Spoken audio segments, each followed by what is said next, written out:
principles of compound interest. This is one thing that I don't think is going to make you wealthy, but it is going to give you freedom as you continue to age to the point to where you don't have to worry about money. And isn't that wealth in of itself? Welcome to the Wealth Strategy Secrets of the Ultra Wealthy podcast, where we help entrepreneurs like you exponentially build wealth through passive income to live a life of freedom and prosperity. Are you tired of paying too much in taxes, gambling your future on the stock market, and want to learn about hidden strategies for making your money work for you? And now your host, Dave Wolcott, serial entrepreneur and author of the best-selling book, The Holistic Wealth Strategy. Hey everyone, welcome to another episode on Wealth Strategy Secrets. In this episode, we had the privilege of having Rick Jordan on the show. Rick's journey reads like a saga of triumph, highlighted by appearances on nationwide networks, including CBS, Fox, and Cheddar, solidifying his status as a sought-after personality in the business realm. As the founder of ReachOut, Rick's efforts took the company from its startup phase to a publicly traded entity, an accomplishment achieved without the reliance on external funding from private equity firms. Rick shared invaluable insights on various pivotal aspects of his journey to success. And we also talked about investors' self-limiting beliefs and mindset. And Rick delved into the psychology that often hampers investors, exploring the subtle yet potent barriers that hinder their success. Hope you enjoy the show. Rick, welcome to the show. What's shaking, Dave? It's good to be here, man. Yeah, no, really great to have you on. I know the audience is really going to enjoy this one for sure and get fired up. So as we start, why don't we tell everyone how you got here, tell us about your entrepreneurial journey, which was, quite a progression, and pretty inspiring. So tell us, how did it all start for you? Yeah, you say, tell everybody how I got here. Where is here? I think I'm still trying to figure that out. Yeah. Yeah. I think it's this journey, right? We're always on a journey, and you never want to stop, right? Because then you get trapped in your goals. But it's really this, journey, this evolution, right? I think of growth, and in listening to some of your background, I know you've come a long way, including, building a public company. So yeah, I mean that's pretty impressive. Thank you. That's why I was like, where is here? Because the company just went public just a couple of weeks ago, at least as of the time when we're recording this. And even that day, I was in Vegas in Blue Wire Studios filming a TV show called Office Hours. It's David Meltzer's the host of the show, and I was one of the co-hosts. It was a blast, man, because we were interviewing people like Randy Jackson, Rick Maichy, some big deal celebrities, and a lot of people in the sports arena too, a lot of pretty cool people. And I'm sitting there in between guests, and I'm texting, I'm emailing, because it was like a 3-week push to get this thing over the finish line. And then it was like in between, I think it was right after I interviewed Randy Jackson. And it was right after that I looked and like, oh, the wire just hit. We're public. It was just in the middle of the TV show. Yeah. And it was so interesting to me because Dave's become a good friend over the years. And I look over at him, I'm like, dude, I just got the wire. We're public. The deal's done. And he's like, oh my God, that's so awesome. And I'm like, it's kind of weird, because it's like the question of where is here. And I'm thinking, wow, why does this not feel any different? I'm just going to go back to the show. I'm just going to jump on with another guest and things continue as normal.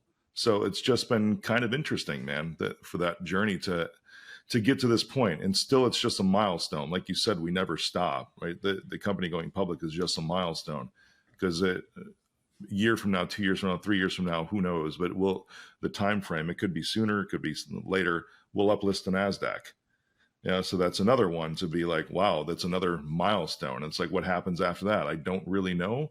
Those are just milestones in this journey, all the way from being poor as a kid, dad dying when I was 16, first Geek Squad agent in Chicago, starting a company just on my own, just as a solopreneur, and now this. It's kind of mind blowing, dude. Yeah, it's really amazing. Can you give us a little bit of that trajectory, right? How did you start? How did you become an entrepreneur, right? And tell us a little bit about ReachOut and how you got there, because I think there's some great parallels and insights that people can learn from that. Yeah, you bet. I joke about it a little bit. Like when I started ReachOut, like when I became quote unquote an entrepreneur, I was fired. Laid off, I should say, because Best Buy was downsizing an entire B2B department that they tried to build for a couple of years. I helped build it. I wrote the sales playbook for this B2B division. They were trying to become what we call in the IT industry a VAR, a value added reseller. So they started selling, and to this day, they don't sell them anymore, but they were selling servers, networking equipment for businesses, installing it through a special division of Geek Squad, not what you see in the big box stores that sit on the corners in a lot of cities. It was a very different mindset that they're in a very different market they were trying to get into. And I wrote the sales playbook to teach all the consultants on how to sell these things, coming from a background of sales all the way back when I was starting at Radio Shack, when I was a young store manager at just 18. But it's like my sales career, I still say, started when I was at McDonald's, man. Because it's I go back to this, and this is, you said you listened to the podcast. One of the episodes I talked about the god of all sales questions, which is, do you want fries with that? Anytime anybody would come through the drive-through or order something at the counter, if it was just a Coke or a burger or whatever, it was always, do you want fries with that? And it's asking for the order, but it's also an upsell. And that's really what taught me sales way back when. And it's really that simple, because if you ask for the order first and then you ask for the upsell, you're going to make more money. A repeat customer is one of the ones that's, as we all know in the entrepreneurial space, it's much easier and less expensive to retain and grow organically within your customer base than it is to sign on a new customer. But new customers are also the lifeblood of any business too. So it's kind of a paradoxical effect, but also it's symbiotic in a lot of ways. Starting ReachOut, but the entrepreneurial journey really dates back before then for me. And I always forget to mention this. So today's your lucky day, Dave. I'm actually going to talk about this here. Coming out of high school, I always wanted to have something with recurring revenue. And at that time, it was like 1999, 2000, a couple of years after high school. So I was 19, 20 years old.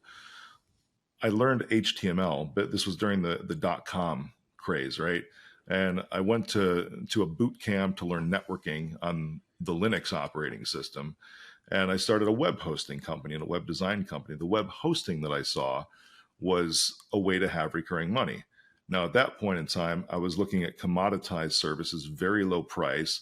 I didn't realize the business. I was 19, right? I didn't realize the concept of a saturated market, or a commoditized market at that point. So everything was low price. I signed on a few customers, but I'm telling you, I think that business might have made it its peak, maybe $400 a month. So I was still working elsewhere. I was still a project manager, and then I became the first Geek Squad agent in Chicago. So I was still doing these other things.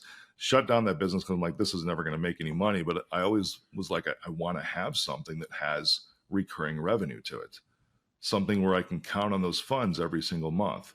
And at that point, I was just thinking lifestyle, right? Entrepreneur. That's it.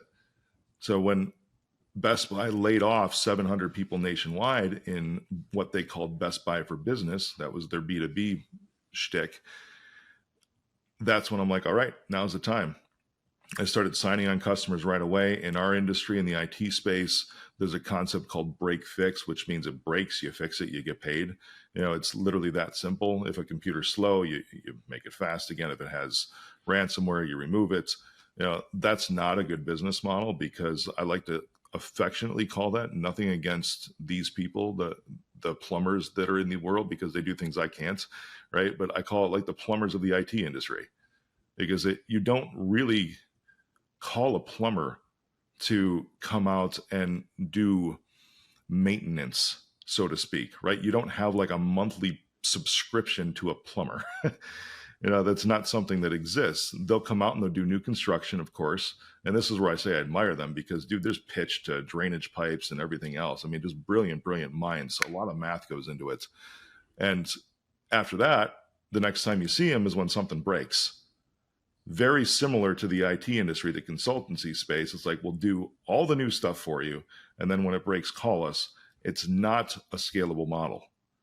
Recurring revenue managed services is, and especially when I learned throughout the course of these times that ultra premium is the way to go. And that plus now that I'm in the capital market space, right? Recurring revenue, I learned this a few years ago. You can place debt against recurring revenue. So for the ultra wealthy that are listening right now, or how do you become that way? That's a key concept for anybody that's building a business. Is recurring revenue is something you can put debt against, and that debt you can use to acquire more revenue. Yeah, no, that's such a great point. And recurring revenue, right, on the personal side, I mean, that aligns to a lot of our investment thesis, which is, passive investing, right? Yeah, We're trying to yeah, create passive income, right? That's predictable, it's reliable. So if the economy starts going down, we still have income coming in that's outside, our active income coming in. And it's really the same thing in a business. You're looking for that predictability, so that you can scale and grow the business. And I've made my mistakes as well along the years, and had a business that had tons of fluctuations to it, and the consulting business, because it didn't really have recurring yeah. revenue. So super important lesson there. There's Sure. a lot of people that complain in the technology space now. I mean, it's my industry is a little strange because they take a look at tools, software, right? And one, they're mostly looking, the people that are in the industry, like IT consultants, they're always looking for free software to use. And outside of that, they're looking for very low cost one-time purchases. And it's interesting to me because I'll hear complaints about this. Like when Microsoft moved Microsoft Office, everybody knows, like Word, Excel, all of that a few years ago, back to a subscription model, meaning you can't go out and buy it as an individual, as a consumer anymore on a one-time basis, and buy because, it used to be Microsoft Word 2010 and 2013, all the major versions, you'd have to buy it every time. Now everything is subscription based. So if people in my industry and everywhere could just grasp the consumer trends and the spending trends that they have, they would start to understand that it's a very different world now, and that recurring revenue really is the way to go. And this even comes down to investments, like you're talking about passive income, right? There's a lot, if you take a look at people that are using Airbnbs, instead of going out and purchasing the asset now to have that passive revenue, they will go out and lease an apartment and then Airbnb the apartment. So they never actually own the apartment. They're not purchasing that property one time. They're going out and they're paying almost like a subscription fee, right? Recurring revenue in the form of a lease. And then they're just doing almost like a cost plus model and using Airbnb, and then having their own recurring revenue income stream based off of that. So it's a pretty interesting concept. Yeah. I wish a lot of my industry would grasp onto it, but maybe that even helps a lot of the listeners here too, because purchasing hard assets, man, especially in the way that things are right now with interest rates where they're at, it's not the smart move. Oh yeah. There's a lot of other ways to where you just look I at it really as a love cost of capital. Yep. Yeah, no, I love that, Rick, right? Because I mean, I really think that, the world of investing, a lot of it, and it crosses over to entrepreneurship. It's really financial engineering, Yeah, right? you got it. So you can put a deal together that's, some other people may not even see it, but you put 4 or 5 things together in some unique model or some unique way, and you've created either a business model, a revenue stream, Yeah. or something that's going to help you out. So that's why it's important to, I think, think through a lot of these things and try to align those to your goals. But I did want to jump in and talk a little bit more. I mean, I know you're a huge proponent around mindset. Really, driving forwards, right. And thinking, proactively and positively, with all that's helped you achieve, such success. So, what insights can you share with us in terms of, your journey, or maybe some key, methods or frameworks that you incorporate into your day? Yeah, you got it. As it pertains to this audience, I just was having a conversation the other day. This is top of mind because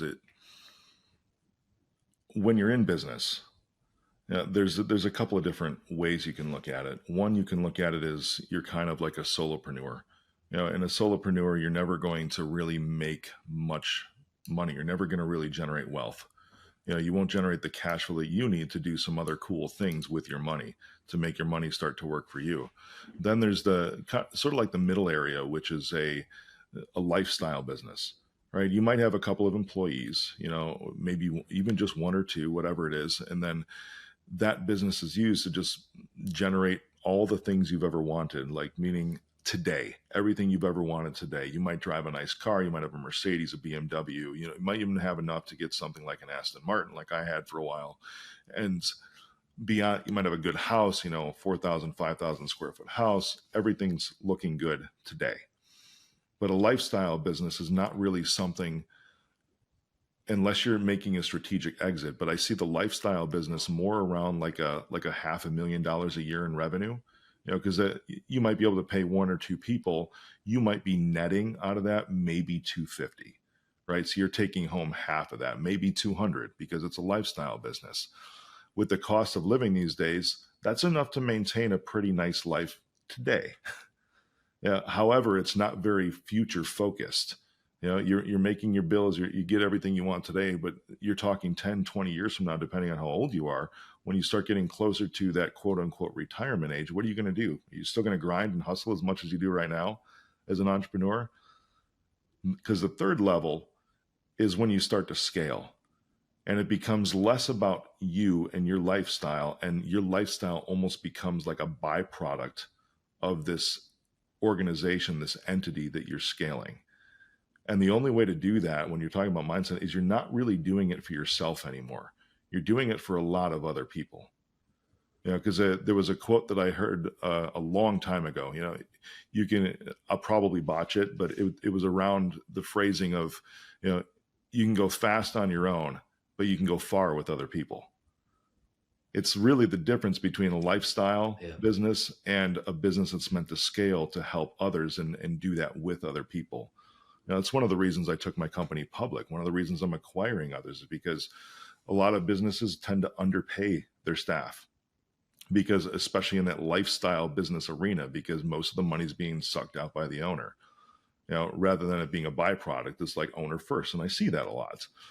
When you get into a community of people that you're trying to build with an organization, like going from just me 10 years ago to even just having a dozen people, I'm talking 3 years ago before we started our acquisitions, to having almost 100 employees right now. We'll have likely almost double that, if not triple that, by the end of 2024 with our rapid pace of scaling right now. You make it right for everybody else that's there, and you make it a place to where they want to give you great reviews on Glassdoor or anywhere else that they're looking at, saying, I love to work here. They're coming there. They feel like they're part of a bigger mission, because it becomes more about the mission and the vision of the organization and what you're doing, rather than being self-serving. However, the byproduct is you actually get everything you want yourself. That's the cool part, is when you're going out and you're building this monstrosity for other people, a monstrosity in a good way, by the way, Dave, this beast of a business that can help a lot of people, especially the ones that work there.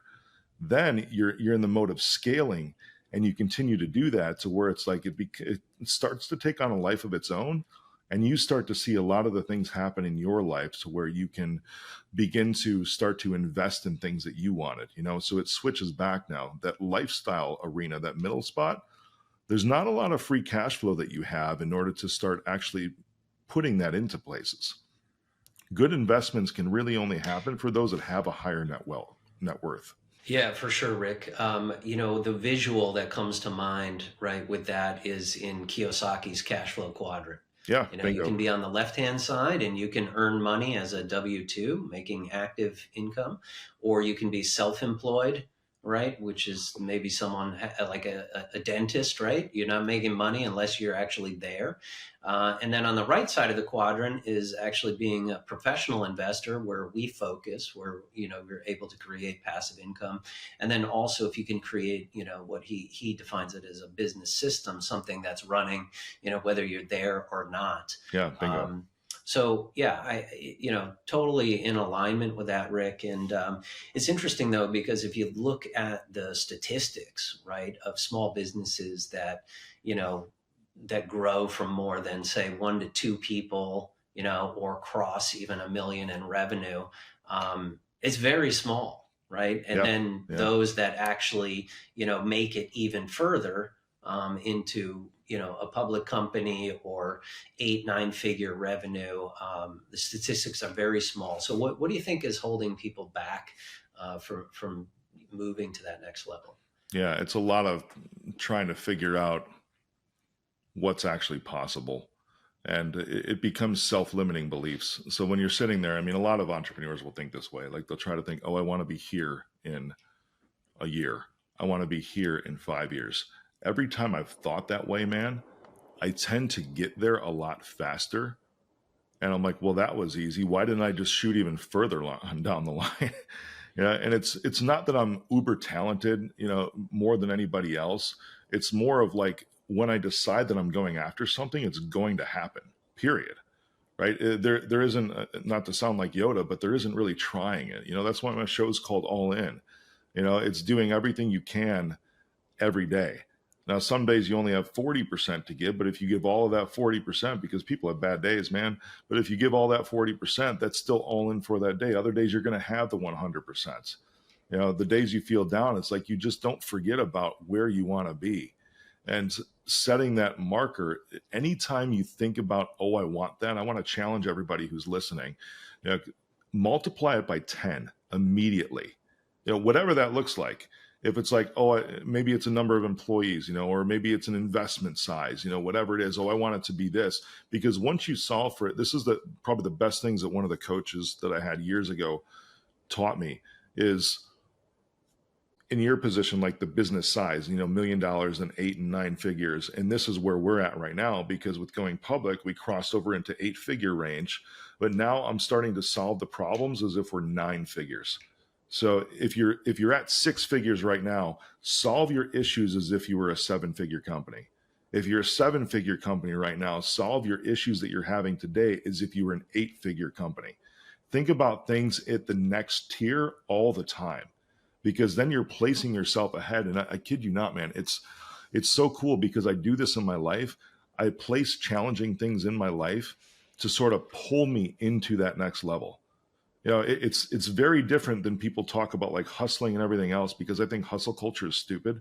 When it's talking about like all about the grind, it's like, well, where's the fun? If you're just focusing on the grind, it comes back to our conversation earlier. Is that grind going to keep happening until you're 65, 70, 75, 80 years old? That's a lifestyle business. That's not something that's scalable when you're grinding all the time. There's hard work. There's a difference between hard work and grinding. I work my ass off every day, man. That's just me. I hope a lot of people that are listening to the show too. But if you're at the moment to where you're so focused and you almost have like this egotistical pride on the grind itself, you're missing out. What if everything you thought you knew about investing was wrong?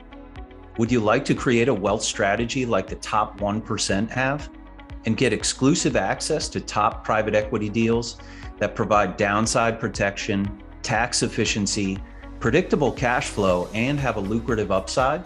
Discover how with the Pantheon Advantage and join our investor club today at pantheoninvest.com. I agree. I think our culture actually rewards it. When people ask you and they say, hey, how are you? I'm really busy, right? And you get that response. Oh man, switch that. Well, everyone is really busy. Exactly. Right? I mean, everyone is really busy. Look at what Elon Musk is accomplishing, right? With his companies. I mean, how busy, or Richard Branson, he has over 300 companies, right? So how busy really are you? I think we're all busy. It's about priorities, and it's about being, having intention with what you're doing or the time that you're spending with those kind of people right now. But let's take this into kind of investing and just overall kind of personal mindset, Rick, because I mean, I think, you've accomplish something that's really extraordinary. Starting a company and taking it all the way public is just massive, right? But outside of some of the tactics, let's just unpack a little bit more about the mindset. I mean, what has it taken for you, or what have you learned really to have that mindset to be always creating a 10x vision for yourself? Yeah, it's going through stages, and you might say it's a little bit of a problem, right? With me, if you want to look at it this way, and I've learned to temper this part a little bit, because I'm never right here, right now. I'm always thinking it's like, okay, cool, this is accomplished, but then it's always the question of what happens next after what happens next. That's the question I'm always challenging with myself. And it's in a good way, but sometimes, I've had to correct myself and be like, well, wait, there's still things to accomplish literally right now. And so it's almost like keeping yourself in the future, which is a bad way to do it. That becomes toxic. But doing it, like we were talking about, solving the bigger figure problems as if they're happening right now is the right way to look at it. Traversing over the last 10 years, because it took a little over 10 years to get to the point to where I brought the company public, and which, from what I'm told, is actually average. That's a decade is around the time for companies that actually do this. After we achieved it, I was like, oh, this is like normal. To take 10 years to get to this point. They're like, oh yeah, this is absolutely normal. I think it was Damon John, maybe it was him, or maybe I just heard him say it, that, the overnight success that took 10 years. That's literally the case with this. And I had to transition through all of those different phases of business that I was telling you about a little earlier, going from solopreneur to a lifestyle business, and then finally into scaling, but it was learning the entire way. One thing that I learned, though, because working for an organization, getting laid off, right, with Best Buy, and I'm a fan of Best Buy, dude. I mean, I shopped there on Black Friday and Cyber Monday this past weekend. I still buy stuff from there all the time. They just they didn't know how to run this division. So whatever. But coming out of that, I was like, you know what? I don't want to have anyone else control what I make. Anyone else control my lifestyle. I want full control over that. And not in a toxic way, in a very good way, because the next step after that, right? What happens next after what happens next? It was like, how do I do that and also make this a place that's awesome for other people?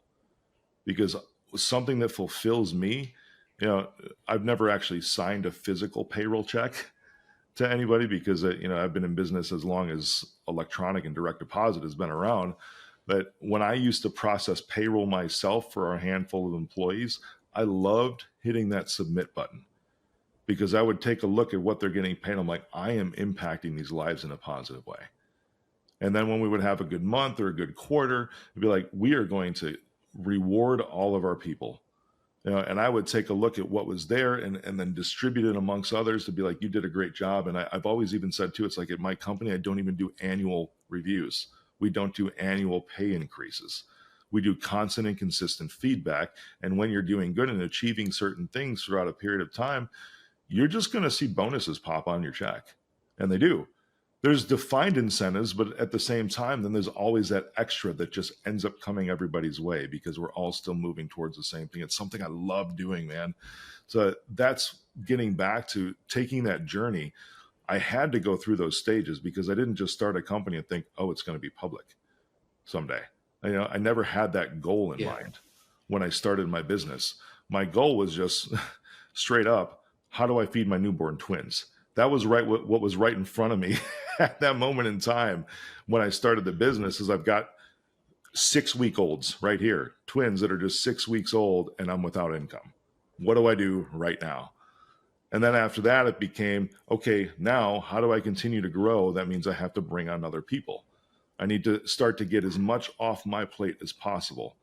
Now, I've never had a mindset problem as far as letting things go, right? I know a lot of entrepreneurs struggle with that, right? The control factor in that way. I think there's a lot of other people that can do things better than I can. And even if they can't, if they can do things at least 70% of the way that I can do it, it's time to get it off my plate and give it to that person. Which means they'll mess up 3 out of 10 times, but they'll get it right 7 out of 10 times, and then they can learn and improve that ratio as they continue to excel. Now, moving forward and into the lifestyle business, I was at that phase for probably about 4 years. And the reason I was at that phase is because it felt good. Money was rolling in. There was a good amount of cash that was in the bank, had plenty of cushion. I had something like 10 months worth of cash sitting there for operating expenses, which is like a dream for any business to have that much cash sitting there, meaning if all revenue stopped today, we could still pay our people and our other expenses for 10 months. And then I'm like, well, this is too comfortable, man. This doesn't work for me for the rest of my life. What's next after what happens next? But that 4 years, dude, it was comfortable. And that was a trap. That's what I'm going to tell to your listeners. Even with investments, I would say there's a good idea to spread around, right, to high risk and low risk investments. At the same time, it all depends on what stage in life that you're in. I was still young, still am young, I think anyways. I'm 44, right? I've still got a lot of life, a lot of business left in me. When I was 34 and I did all this, when I was in that 4-year period, like, I need a little risk. Right now, I'm not risking anything during these past 4 years. The only way that I can continue to excel is if I start putting more on the line. Yeah. What would you say are your top 3 personal productivity go-tos? Top 3 things that are, driving you, maybe your morning routine or... That's one of them. I do the same thing every single morning. I get up, I eat breakfast. I work out immediately after I eat breakfast. Then I shower and get off. It's about a 3-hour routine every single morning. If you've ever looked at, it's like people will say, oh, I can't eat right away before I work out or right when I wake up. If you look at Tim Ferriss's 30-30-30, it just makes a lot of sense. It's based in science. You have to have at least 30 grams of protein when you wake up within the first 30 minutes. Then you do 30 minutes of a workout. That's the 30-30-30 that's there. That way you're not feeding off your own muscles while you're doing your workout. And it's the fastest way to burn fat too. It's awesome. So my morning routine, yes, that's the first. The second thing is a top 5. I will write down the 5 things that I need to get done that day. And this is not something that's me that developed this. This actually came from Andy Frisella. When he talks about ruling the day, carpe diem, or seize the day. This top 5 is something that really resonated with me. Is here are the 5 things I absolutely need to get done today. It could be something as simple as get a birthday gift for my kid. That could be the top 5, or it could be something as high up in the business as saying, I need to review the certificate designation for filing with the state for this new preferred series of stock so that we can stay on track for an offering that we're doing. There could be that much of an impact of an item too. I think they both have equal impact though, just to give you a heads up on that. My kids are just as more important than anything in business, and it's a great symbiotic relationship. The last thing, which is number 3 for you, this is something that I developed that I call it quick hits. So you can call it Rick Jordan's productivity hack, whatever you want to call it. Quick hits are meant to take up the first hour of your work day, if you want to call it a work day. It's a maximum of 10 things that take no more than 5 minutes each to do. This could be a text message, it could be a phone call, it could be an email, it could be quickly going to a website and processing something that you need to do. It could be getting a document to somebody in your organization that needs this. It's pretty much designed to eliminate you as the bottleneck and to keep things flowing. Because what do the principles generally teach you, right? I've heard this all the time, and I think it's BS, is that, tackle the hardest thing, the longest thing first. That way it's out of the way. You don't have to think about it anymore. Then you can knock off all the easy stuff. But if that hard thing is going to take 4 hours of your day, man, and you've got other people around you that are just waiting on a simple email so that they can keep going, you're missing the boat. So if you can feel way more productive about your day by just taking that first hour and doing these quick hits. No more than 10 and no more than 5 minutes each. Those are the 2 criteria, because think about it, 10 times 5 is 50 minutes, right? That takes up an hour. If you have more than 10 quick hits, you probably need an assistant at that point in time, because they can be doing a lot of these task-based things with you. But this could even be for like a stay-at-home mom, dude. Just the quick hits in the morning, knocking off 5 things, like calling the doctor to schedule the kids' shots or something like that. These 5-minute things just to get them out of the way are the best way to start your day. And then after the first hour, after you crush your first hour, you're thinking, wow, I've gotten a lot done today. It immediately puts you in a mindset of, I already won the day just in this first hour. Yeah. And nobody's waiting on you anymore. Yeah, love it, Rick. No, I think that's really powerful. It brings me back to, I saw this VC presentation once a number of years ago, and it still sticks with me. Yeah. The guy was from Ireland, right? And he comes in and he's talking about, he says, you Americans, you're in companies and, most of you guys are coming into work and you're just faffing about. It was the words he used, right? And it's interesting because in my time, in corporate America, right, there's so much work that's done that's just, busy work, right? You're not really moving the ball forward. You got You're it. just kind of doing things. But completely to your point, if you can start your day with, the hardest projects, the most meaningful projects, getting done some of those quick hits, that you pointed out. I mean, it's pretty powerful to sit there at 10 o'clock and say, like, I've already won my day, right? I've Yeah, already accomplished, what it is I want to accomplish. And you're right, whether that has to do with, your investing, with, your work and your whatever you're doing for your day job, or things for your family, you got it. right? You're totally being intentional about getting things done. And then you're just completely empowered. It's like the rest of the day is like a bonus, right? You got it, man. Yeah, and it's all right. It's only, you're right. It's only 10 o'clock too. And the rest of the day is just there. Yeah. And whatever else, it's like you could screw off the rest of the day if you want to, whatever you want. But it gives you a lot of freedom and flexibility. And at the same time, it also helps because it eliminates the procrastination too, man.